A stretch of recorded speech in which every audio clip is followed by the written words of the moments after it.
Mesdames et messieurs, bonsoir, voici les titres du journal. Les Gambiens seront aux urnes ce samedi 4 décembre 2021 pour élire le nouveau président de la République, mais ce vote sera assez particulier. Pas d'urne ni de bulletin de vote, c'est un mécanisme de vote avec des billes et des paniers pour départager les candidats en lice. Les détails sur ce mode de scrutin dans ce journal. Le village de Batedo dans la commune de Kétoua a désormais de l'énergie électrique. La mise en service des installations électriques a été effectuée par le directeur général de l'Agence béninoise de l'électrification rurale et de la maîtrise d'énergie à Berme, qui a par ailleurs lancé les travaux d'électrification des villages de Iwoye et Iselou, toujours dans la commune de Kétou.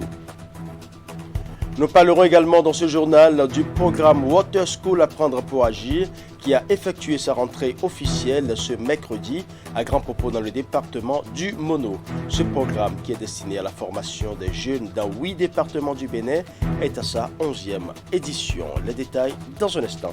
Voilà pour le titre. Mesdames et messieurs, à nouveau, bonsoir. Les Gambiens sont appelés à élire leur nouveau président de la République ce samedi 4 décembre 2021. Un vote qui se fera avec un système assez particulier. Pas d'urne comme on en a l'habitude, ni de bulletin de vote. C'est un mécanisme de vote avec des billes et des paniers pour départager les candidats en lice. Jeudi, la mission d'observation électorale de la CEDEAO, qui est sur place, a visité plusieurs structures impliquées dans l'organisation de cette élection, dont la commission électorale. C'est à cette étape d'ailleurs que les démonstrations du mode de scrutin ont été faites. Je vous laisse suivre les explications du commissaire aux affaires politiques, paix et sécurité de la CEDEAO, le général Francis Béanzin, est au micro de Idrissou Boukari. La particularité du vote ici en Gambie, c'est un système de drum, c'est un système d'urne en fer dans laquelle on plonge une bille. Chaque candidat a son urne identifiée par sa photo, identifiée par une couleur et les billes sont uniformes. Vous prenez une bille, vous allez vers le drum, c'est-à-dire l'urne métallique à l'intérieur de laquelle il y a un système de sonnerie. Dès que vous placez la bille dans le drum, ça sonne. Ça ne doit pas sonner 2 fois. Par la suite, à la fin du vote, on renverse toutes les billes dans un panier et on commence par faire les décomptes. C'est un système assez particulier, un peu pour conclure que chaque peuple a sa manière de faire sa démocratie. Et nous pensons que c'est un système original qui permet aux artisans nationaux de travailler. Il n'y a pas d'imprimerie pour fabriquer les bulletins de vote. Il n'y a pas d'urne transparente venue d'ailleurs. Tout est fabriqué localement et je pense que c'est pour le bonheur du peuple gambien. Et au Bénin, ils sont au total 5 ambassadeurs à présenter ce jeudi les copies figurées de leurs lettres de créance au ministre des Affaires étrangères et de la coopération. Dans l'ordre de présentation, il s'agit des excellents ambassadeurs de la Libye, de la Guinée équatoriale, de l'Israël, de l'Arabie saoudite et de l'Australie. On fait le point avec Hakime Ousseini. Pilote de formation, c'est lui qui en premier ouvre le bal de la présentation des copies figurées des lettres de créance au ministre béninois des Affaires étrangères. Omar Abdelhadi Al-Fardjani est ambassadeur désigné de la Libye près le Bénin. C'est pour remettre les copies figurées de ma lettre de créance au ministre des Affaires étrangères. La priorité, c'est de redynamiser les relations qui lient les deux pays, car depuis 10 ans, il y a un flottement au niveau des relations qui nous lient ensemble. Maintenant, la priorité, c'est redynamiser cette relation. Avec résidence à Cotonou, le nouvel ambassadeur est un acteur influent de la société civile libyenne. C'est le 7 janvier prochain qu'il va boucler ses 60 printemps. Francisco Edou Ngwamangue, ambassadeur désigné de la République de Guinée équatoriale, près le Bénin, avec résidence à Abuja, a passé en revue avec le ministre des Affaires étrangères les grands axes de la mission dont il est investi. Mon impression avec le ministre, c'est qu'on va renforcer maintenant notre coopération entre les deux pays dans tous les secteurs. C'est ça que mon gouvernement veut en tant que maintenant comme ambassadeur extraordinaire plénipotentiaire de la République de Guinée équatoriale au Bénin. Marié et père de 7 enfants, l'ambassadeur désigné Francisco Edu a enseigné à l'Académie militaire générale Obiang en qualité de professeur de droit, de tactique d'infanterie et de doctrine militaire.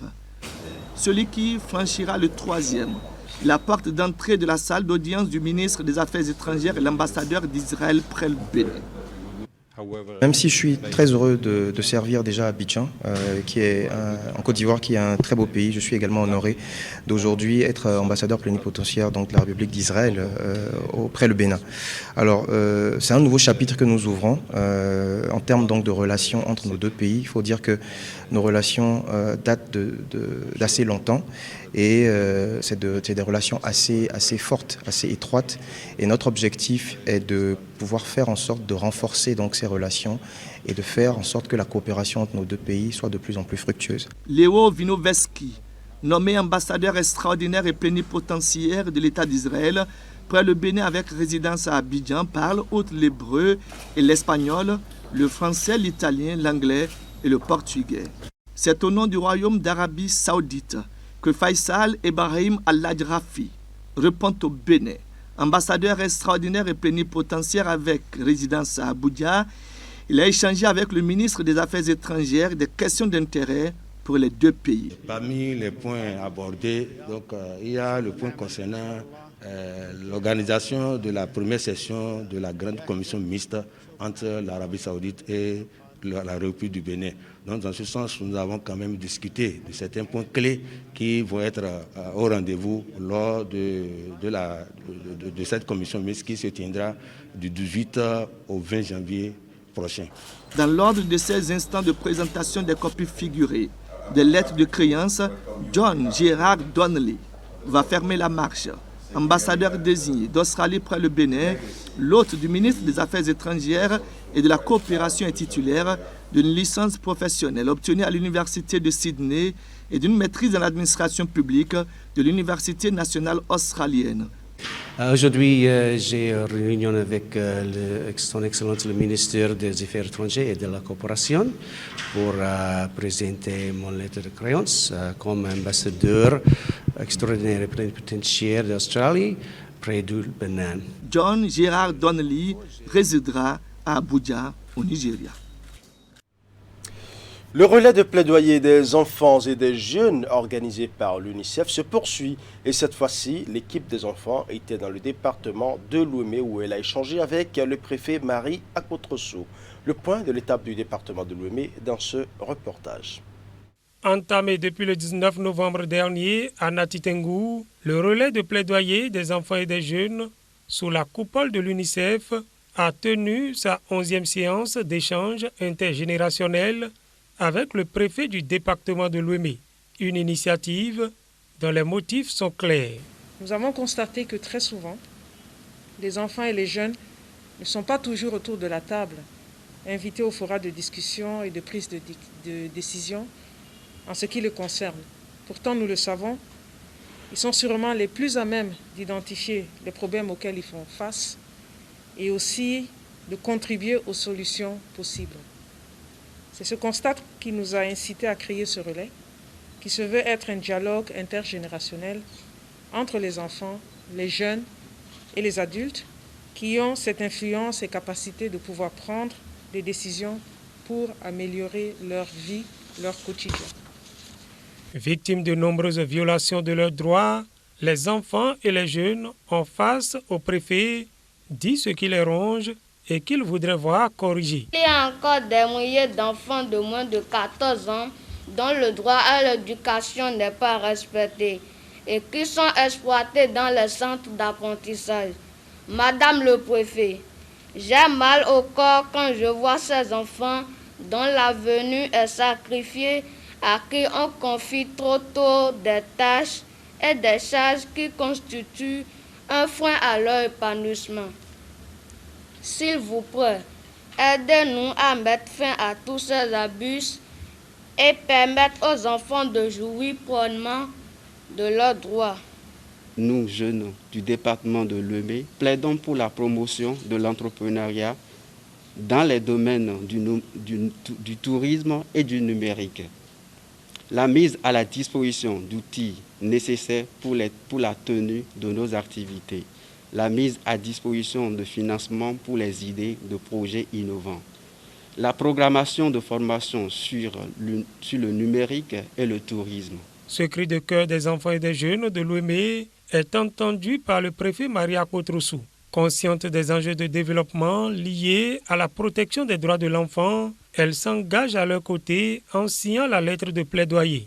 Au nom de cette population, je voudrais d'ores et déjà prendre l'engagement de créer un creuset qui sera placé sous mon autorité avec des relais dans chaque commune de mon département pour recenser, transmettre et dénoncer les cas de violation des droits des enfants. Ce système d'alerte et de suivi aura l'appui des membres de la conférence administrative départementale. Tous les problèmes seront ainsi recensés et réglés par l'instance appropriée au cas par cas. Cette tournée, qui sera sanctionnée par la célébration des 75 ans d'existence de l'UNICEF, aura permis aux enfants et aux jeunes du Bénin de porter leur propre voix dans le débat du respect de leurs droits. Célébration de la journée mondiale de lutte contre le VIH-Sida ce mercredi 1er décembre 2021. Cette 33e édition est célébrée au Bénin sous le thème « Mettons fin aux inégalités, mettons fin au sida, mettons fin aux pandémies au Bénin ». Une invite à la mobilisation générale pour arriver à bout de ce fléau qui fait des ravages depuis près de 4 décennies dans le monde entier. L'événement s'est déroulé au Palais des Congrès de Cotonou en présence de tous les acteurs concernés. Ouliat Sanoussi pour plus de précisions. Mobilisation générale autour du sida au Bénin. Toutes les parties prenantes étaient ici présentes pour ensemble mettre fin à la maladie à travers la célébration de la 33e journée mondiale de lutte contre le VIH-Sida. Occasion pour elle d'apprécier le chemin parcouru depuis environ 4 décennies par le Bénin. La prévalence du VIH au Bénin, stabilisée autour de 1,2% dans la population générale, citée depuis bientôt 2 décennies, faute de nouvelles études réelles, ne semble peut-être pas si alarmant. L'ONU-SIDA indique une régression de 15% de nouvelles infections à VIH au Bénin depuis 2010. Ces données confirment les estimations qui laissent entrevoir que les nouvelles infections reculent dans tous les départements du Bénin et le département de la Donga en est vraiment l'exemple depuis les 5 dernières années. Nous n'allons pas nous satisfaire des résultats obtenus puisque malgré les efforts réalisés, les PVH et les populations clés demeurent toujours l'objet de stigmatisation et de discrimination liées au VIH-Sida et ceci constitue une entrave pour avoir accès au traitement malgré la disponibilité du traitement. Nous, au Réba Plus, avons des questionnements. À quand l'officialisation de la dispensation communautaire? Pour le Bénin, il faut maintenir la veille. Le pays est ainsi résolument engagé à lutter contre ce fléau au regard du thème de cette édition « Mettons fin aux inégalités, mettons fin au sida, mettons fin aux pandémies au Bénin ». Ce thème appelle encore une fois à notre capacité de résilience pour continuer à maintenir et améliorer les services essentiels en dépit de la pandémie de la COVID-19. Engagement de mettre fin au sida à l'horizon 2030 a pris du retard avec l'aggravation des inégalités structurelles induites par la pandémie du COVID-19.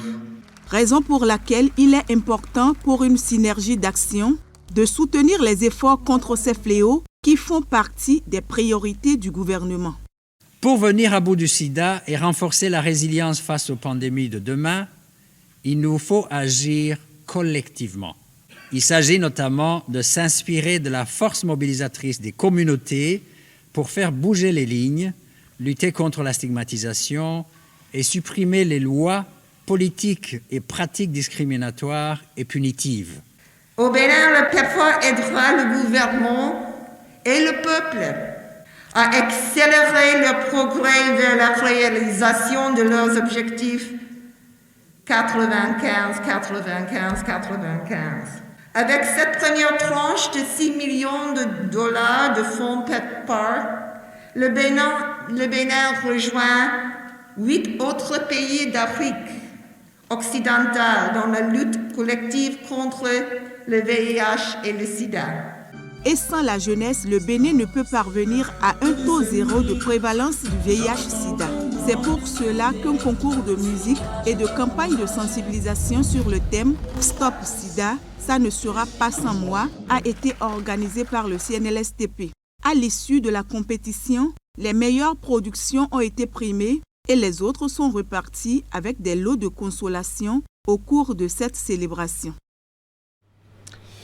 Après plusieurs années d'attente et parfois de désespoir, le village d'Obatedo dans la commune de Kétou dispose désormais de l'énergie électrique. La mise en service des installations électriques a été effectuée par le directeur général de l'Agence béninoise de l'électrification rurale et de la maîtrise d'énergie, ABERM, qui a par ailleurs lancé les travaux d'électrification des villages de Iwoye et Iselou, toujours dans la commune de Kétou. Reportage. Aux populations d'Iwoye dans la commune de Kétou, le directeur général de l'ABERM apporte la bonne nouvelle. Elles auront désormais de l'énergie électrique pour éclairer leurs ménages et faire tourner leurs ateliers. L'ouvrage qui va être lancé est constitué de 7,5 km de lignes haute tension HTA, de 5,7 km de lignes basse tension qui va traverser le village pour donner l'électricité dans les maisons. Et 2 postes de transformation de 100 kVA seront installés. C'est-à-dire que l'énergie qui va être installée ici couvrira entièrement les besoins de ce village. Nous allons également poser pour garantir la sécurité des populations de Iwoye, surtout qu'il s'agit d'un village frontalier. 30 lampadaires vont être installés à travers le village. À l'instar d'Iwoye, d'autres villages de la commune de Kétou, à savoir Iselou et Obatedo, bénéficient aussi du regard bienveillant du gouvernement en matière d'accès à l'énergie électrique. À Iselou, les travaux vont bientôt démarrer, tandis qu'à Obatedo, tout est achevé et les populations peuvent désormais jouir de la lumière. Nous procédons aujourd'hui à la mise en service du réseau d'Obatedo. Oui. 2, 1, 0.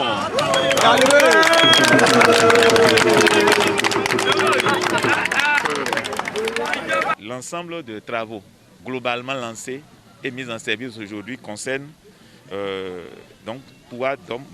doit pouvoir donner satisfaction à environ 4000 ménages dans la commune de Kétou.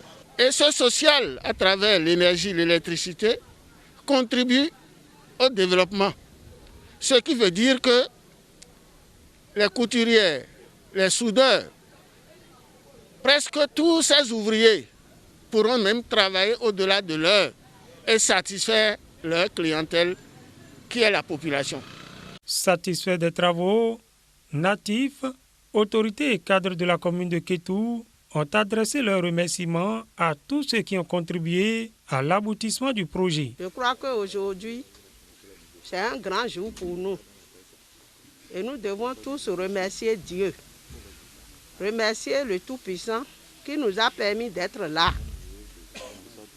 Et remercier le président pour son leadership, pour tout ce qu'il fait pour toute la commune de Kétou. Ce n'est pas ici seul. C'est déjà dit.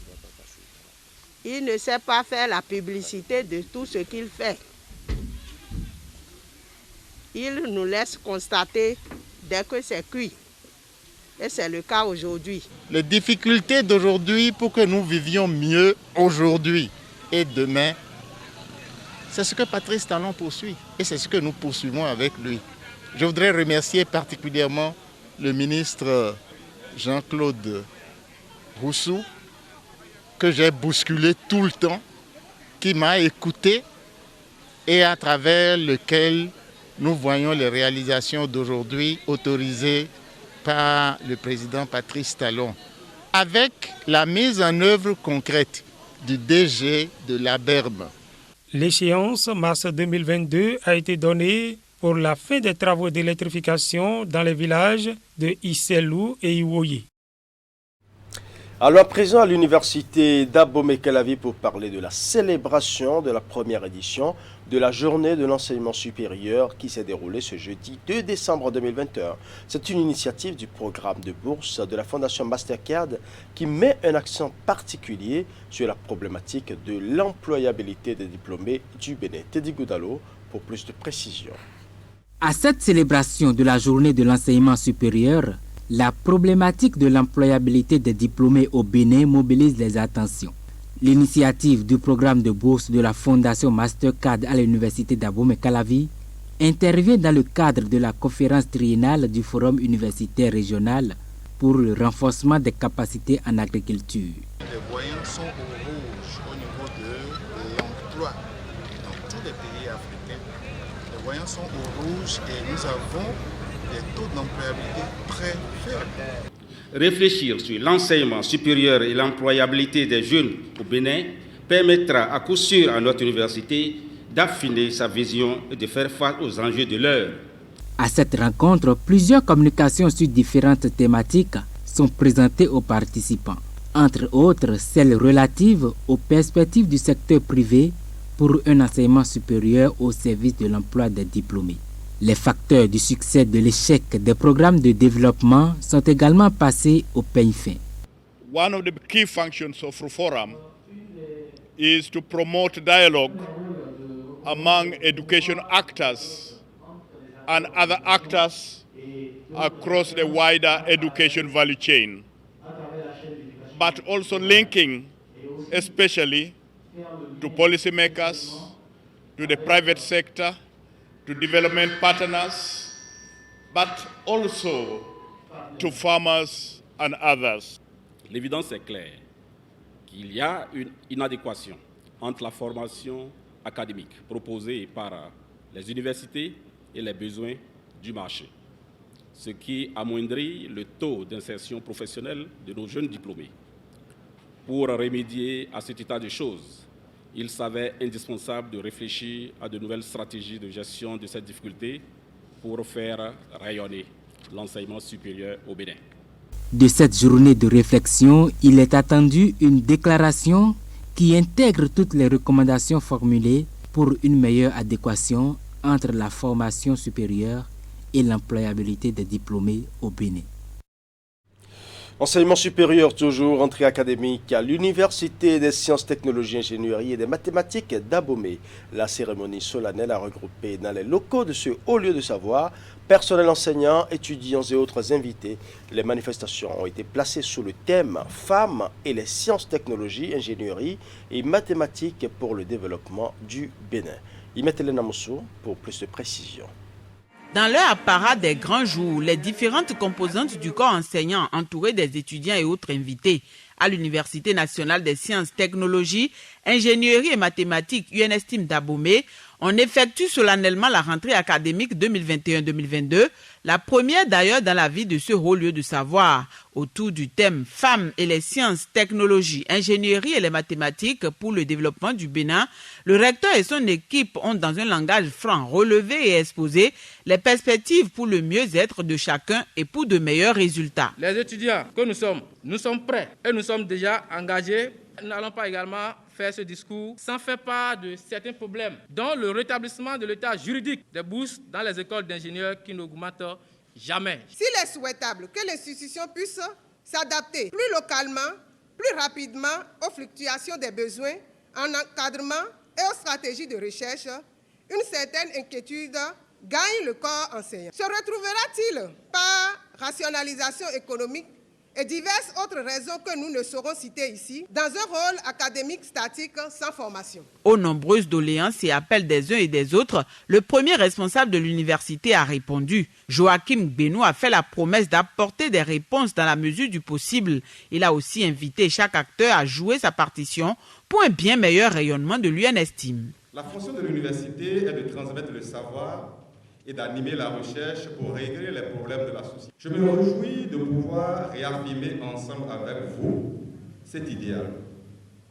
Car en créant l'UNESTIM, le 13 octobre 2016, le gouvernement du président Patrice Talon a doté notre pays d'une université de type nouveau basée sur l'apprentissage d'estime. En effet, l'éducation d'estime est une préoccupation planétaire classée prioritaire par les grandes puissances économiques. La cérémonie a également été l'occasion de célébrer l'UNESTIM à travers les 11 enseignants admis au CAMES. Outre ces derniers, 9 maîtres de conférences et 2 professeurs titulaires ont reçu leur attestation. Ce succès, nous le devons à plusieurs personnes et nous prenons l'occasion aujourd'hui de présenter nos remerciements à tous ceux qui, de près ou de loin, ont contribué à ce succès. Nous espérons que cette cérémonie de remise des attestations aux lauréats du CAMES se perpétuera et que tous les ans, nous célébrerons ensemble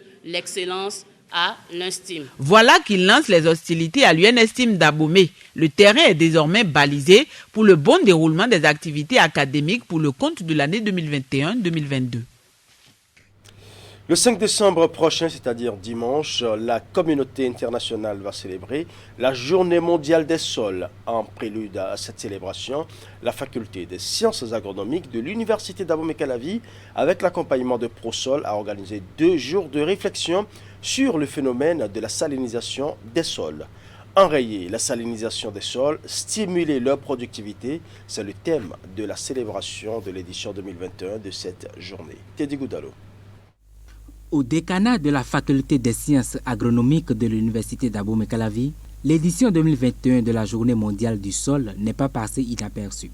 Le choix du thème « Enrayer la salinisation des sols, stimuler leur productivité » vise à sensibiliser sur l'importance de maintenir les écosystèmes sains et le bien-être humain. Chaque 5 décembre, on célèbre la Journée mondiale des sols et cette année, c'est ce thème qui est retenu pour sensibiliser les gens sur les dangers des sols salins qui bloquent, qui freinent la productivité agricole. Et sensibiliser les gens pour qu'on puisse avoir une idée sur comment maintenir les sols sains. Le sol étant la base de toute activité agricole, les acteurs du domaine sont appelés à œuvrer à l'effet de réduire les impacts des facteurs qui occasionnent la salinisation des sols. On peut citer entre autres la pratique culturelle inadéquate, l'irrigation avec de l'eau de mauvaise qualité et le déboisement. Donc l'idée c'est de sensibiliser tout le monde pour que demain on puisse maîtriser qu'est-ce qu'un sol salin, quelles sont les caractéristiques du sol salin et qu'est-ce qu'on peut faire, les différentes formes de sol salin et qu'est-ce qu'on peut réellement faire pour réhabiliter ou restaurer ces sols salins. Et la chargée de programme du ProSol, c'est elle qui est le parrain de l'événement et il contribue à l'organisation de cette activité chaque année. Les travaux durent 2 jours et seront sanctionnés par la prise de résolution à une bonne maîtrise de la salinisation de nos sols. Je l'ai annoncé en titre, le programme Water School Apprendre pour agir a effectué sa rentrée officielle ce mercredi 1er décembre à Grand Popo dans le département du Mono, co-organisé par Eau Afrique et le programme Eau, Hygiène et Assainissement Pro CAGIZ. Ce programme, qui est destiné à la formation des jeunes dans 8 départements du Bénin, est à sa 11e édition. Geoffroy Messin. J'ai dit nous mouillons les mains. Combien? On prend le savon. On se frissonne la paume de la main comme ça.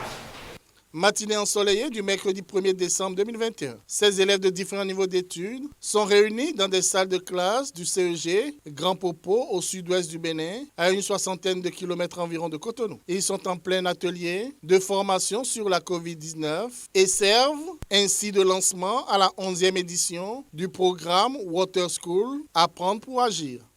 Une fois encore, je vous remercie pour votre attention et surtout pour la disponibilité et surtout encore pour la mission que vous recevez qui ne doit pas s'arrêter ici.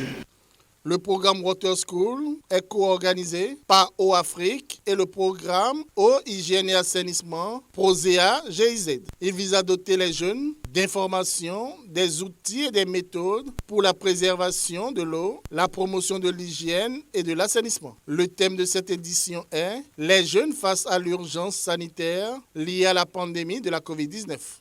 Cette 11e édition de Water School offre une occasion unique aux jeunes de s'engager dans la bataille contre le Covid-19 et leur donne les moyens d'être les artisans de leur devenir et acteurs de leur futur. Water School 2021 se fixe pour objectif donc de développer une stratégie de communication et d'éducation à la vulgarisation des gestes barrières au Covid-19 chez les jeunes. Également de renforcer le rôle des jeunes dans la lutte contre le Covid-19. Stop Covid-19, c'est le slogan désormais sur les lèvres de ces élèves appelés à être des relais au sein de leur communauté. Leur formation a notamment porté sur diagnostic et traitement, les mesures de prévention et d'atténuation, fake news, décryptage et réponse, et comment engager les jeunes dans la riposte au Covid-19. Des attestations ont sanctionné la formation. Je voudrais ici et maintenant vous inviter, chers jeunes, à vous engager résolument dans la riposte contre le coronavirus. Soyez donc des acteurs de changement de comportement à l'issue de votre formation de père éducateur, car vous avez un grand rôle à jouer dans la lutte contre le Covid-19. Le programme Water School, ainsi lancé, va couvrir 30 communes et 8 départements du Bénin. Atakora, Borgou, Alibori, Ouémé, Mono, Plateau, Atlantique et Littoral. Nous allons à présent parler de l'installation officielle du comité qui se chargera de l'organisation de l'élection des membres devant siéger à la Chambre des métiers de l'artisanat du Bénin. Au nombre de 9, ils sont installés dans l'exercice de leur mission par le ministre des Petites et Moyennes Entreprises et de la Promotion de l'Emploi, Modeste Kireko. Reportage. Voici le comité qui se chargera de l'organisation de l'élection des membres devant siéger à la Chambre des métiers de l'artisanat du Bénin. Au nombre de 9, ils sont installés dans l'exercice de leur mission par le ministre des Petites et Moyennes Entreprises et de la Promotion de l'Emploi, Modeste Kireko. La Chambre des métiers de l'artisanat du Bénin va naître sur les cendres de l'Union des chambres interdépartementales des métiers du Bénin. C'est une importante réforme prévue au PAG 2016-2021 du président Patrice Talon. C'est une réforme sur laquelle nous travaillons depuis quelques années maintenant, mais c'est qu'elle a des étapes préalables qu'il faut remplir. Monsieur le ministre, messieurs les membres du cabinet, mes pairs et moi-même prenons la mesure de l'engagement que nous avons accepté d'assumer et je voudrais vous assurer que la mission sera menée à bon port. Les membres du comité proviennent de plusieurs structures étatiques, dont le ministère du Numérique et de la Digitalisation. Ils disposent de 60 jours à compter de la date de leur installation pour faire des propositions en vue d'une meilleure organisation de ce scrutin.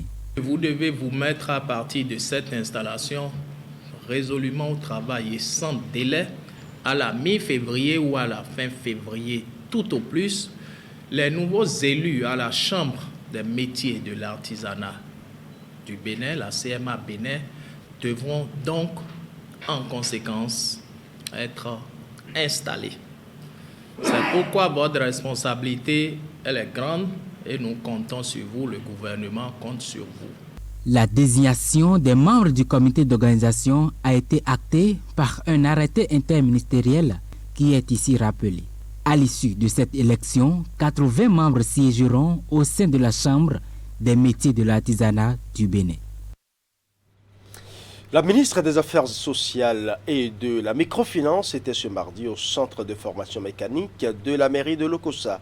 Objectif, constater le déroulement de la formation des artisans bénéficiaires du volet formation du projet Arche, entendez, assurance pour le renforcement du capital humain. Geoffroy Messin.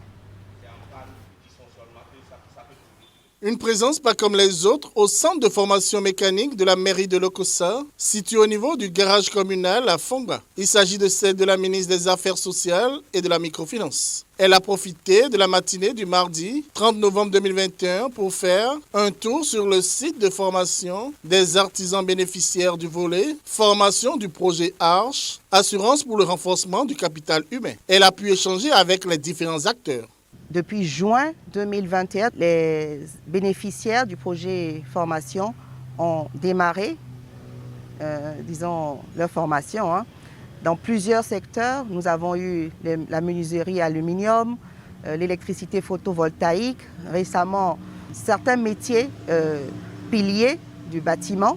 Et là, maintenant, c'est le tour des mécaniciens auto. Et notre visite aujourd'hui à Lokossa, c'est pour voir comment se déroule cette formation. Il y a déjà eu une première vague qui a fini, donc c'est la deuxième vague qui est en cours et les autres vont suivre. Les formations sont gratuites pour les bénéficiaires, prises en charge par Arche, auxquelles s'associent certains partenaires techniques et financiers. Il y a des experts qui sont dédiés à cette formation-là. Et nous sommes très satisfaits du résultat des échanges que nous avons eus avec eux aujourd'hui. 30 mécaniciens garagistes auto de la région prennent part à cette formation de renforcement de capacité. Ils sont répartis en 2 vagues de 15. Depuis quelques jours, ce que nous faisons avec eux, c'est d'abord les évaluer. Mais en même temps que je les évalue, je leur donne la possibilité de savoir pourquoi ils existent. Par exemple, le but principal pour lequel tous les garagistes existent, c'est tout simplement maintenir les performances des véhicules qui ont été construits et vendus dans tous les pays. Et pour ce faire, ils ont besoin d'une base solide des principes de fonctionnement des différents organes de véhicules. Ils ont aussi besoin de savoir comment s'organiser dans leur garage.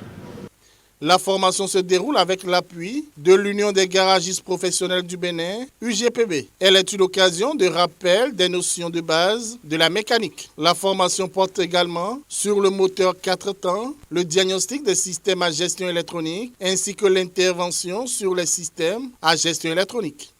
C'est une opportunité pour l'ensemble des garagistes que nous sommes, parce que la mécanique automobile est une science dynamique qui nécessite la notion d'effectivité. Et nous ne pouvons pas nous contenter sur ce que nous avions appris depuis des dizaines d'années pour dire que nous pouvons donner satisfaction aux automobilistes.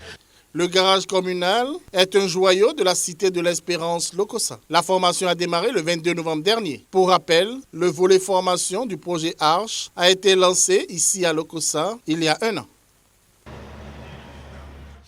Ainsi se referme ce journal. Merci pour votre aimable attention. Ce sera tout.